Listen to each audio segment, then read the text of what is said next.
इन लोगों की जो बहादुरी थी उसको समझिए। 1712 से लेकर 1206 तक इन राजपूत राजाओं ने न जाने कितने विदेशी आक्रमणकारियों को रोका था 712 तक नहीं, 1192 तराइन का द्वितीय युद्ध जब हारे थे पृथ्वीराज चौहान। लगभग देखो 500 साल का है। इसको 1192 को आप 1200 मान सकते हो, 712 को 7 मानो, तो 700 से लेके 1200 के बीच में लगभग कितना साल हो गया?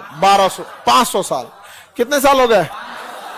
500 सालों तक इन राजपूत शासकों ने एक भी विदेशी आक्रमणकारी को भारत के अंदर प्रवेश नहीं करने दी। लेकिन जब यह राजपूत शासक 1192 का तराइन युद्ध हारते हैं तो 500 साल तक इन विदेशी आक्रमणकारियों को यह जगह पार करने में हालत खराब हो रही थी। और जैसे तराइन का युद्ध हारते हैं पूरे भारत पे कब्जा हो जाता है।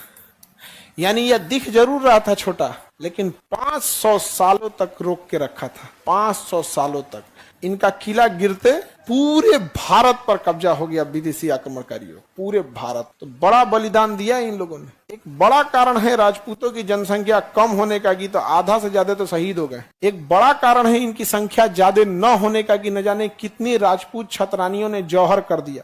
एक बार में कभी 33,000, कभी 22,000, कभी 15,000 रानियों ने जल के चित्तौड़गढ़ के किले में 3-3 बार जौहर किया। तो इनकी संख्या ज्यादा न होने के पीछे एक कारण भी है इनकी बहादुरी, और बहुत बहादुरी से लड़े थे। कमी थी कि साम्राज्य छोटा था, आपसी मतभेद बहुत ज्यादा था, आपसी मतभेद। और ये आपसी मतभेद जब रहेगा कोई भी आगे नहीं जा पाएंगे। आप समझ में आ गए? आप इन्हें भगवान नहीं कह सकते हैं। राजपूत लोग को हम ही नहीं कह सकते कि जो यहाँ पे लड़े थे तो ये भगवान थे, लेकिन ये इतने बहादुर थे कि इनके वजह से बहुत सारे भगवान बचे हुए हैं।